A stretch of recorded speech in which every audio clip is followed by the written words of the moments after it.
নরেনকে ভোটের পর হরেন মানিয়ে ছাড়বো। পরিবর্তন যাত্রায় পাণ্ডবেশ্বরের বিধায়ক নরেন্দ্রনাথ চক্রবর্তীকে বেলাগাম আক্রমণ বিজেপি নেতা জিতেন্দ্র তেওয়ারির।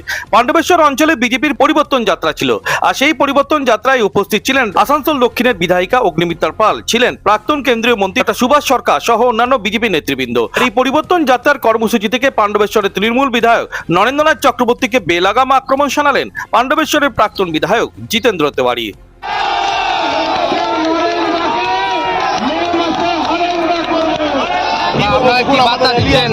আর নরেন্দা গান লাগিয়ে রেখেছে।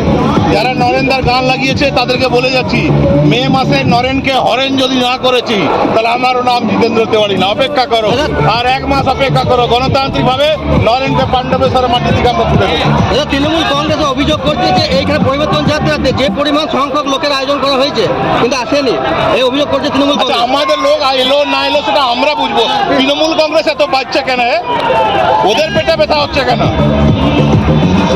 আসলে পশ্চিম বর্ধমান জেলায় বিজেপির পরিবর্তন যাত্রা ফ্লপ করেছে, আর এই কষ্ট হতাশা থেকে ভুলভাল বকছে বিজেপি নেতারা।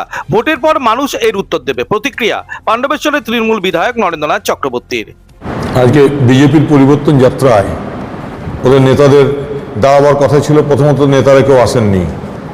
তারা বাংলার মানুষকে কোন লজ্জায় মুখ দেখাবেন, পরিবর্তন করবেন? অগ্নিমিত্রা পাল, সুভাষ সরকাররা? অগ্নিমিত্রা পাল কিন্তু নিজেই গ্রামের মানুষ, তার এলাকার মানুষ পরিবর্তন করতে চাইছে। সুভাষ সরকারকে তো ইতিমধ্যেই পরিবর্তন করে দেওয়া হয়েছে।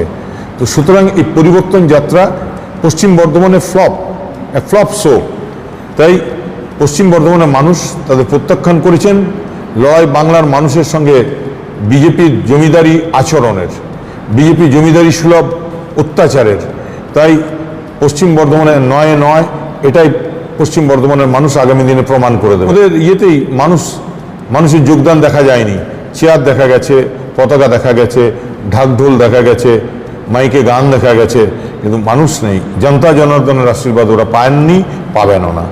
ভোট যত এগিয়ে আসছে তত রাজনীতির উত্তাপ বাড়ছে বাকযুদ্ধ। তবে ভাষার শালীনতা রেখে রাজনীতির ময়দানে গণতান্ত্রিক লড়াইকে দেখতে চাইছে সাধারণ মানুষ। পাণ্ডবেশ্বর থেকে অনুরাধা সেনগুপ্ত রিপোর্ট, খাঁটি খবর।